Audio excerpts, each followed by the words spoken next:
across the country 1 day after a suicide bomber killed 10 people in the heart of Istanbul. Most of the victims were German tourists, and German Interior Minister Thomas de Maizière is in Istanbul today to pay his respects. At least 9 more Germans are wounded, with 2 in serious condition. But the Interior Minister says there is no indication that the Germans were deliberately targeted in the attack.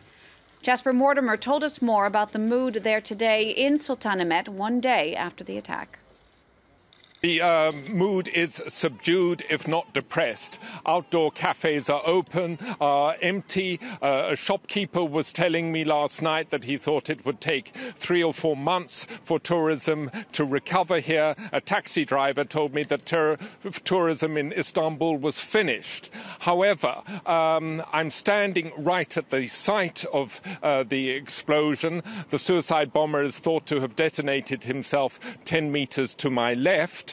And we did see a crowd of 20 Korean tourists this morning visiting the Blue Mosque and posing for photographs in front of the Egyptian obelisk, which is behind me.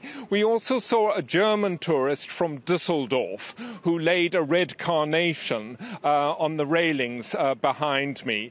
He had actually heard the explosion. He was inside the Hagia Sophia Museum when it occurred, and he said he will keep on coming to Istanbul. It's a fascinating city, and that Germans will keep on coming because they know, as he knows, that terrorism occurs all over the world. And yesterday he was very, very lucky.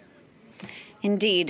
Jasper, Turkey has placed the blame, of course, on the Islamic State. It is trying to show at least that it is going to get to the bottom of this with the arrest of almost 70 suspected members of the group just this morning. Tell us a bit more about that.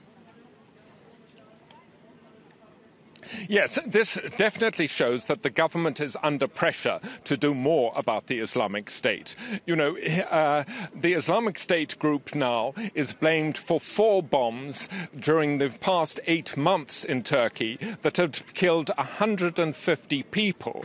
And lots of Turks fear that there are more potential suicide bombers out there. And the opposition has accused the government of not doing enough, of failing to crack down on Islamic State cells as hard as it could.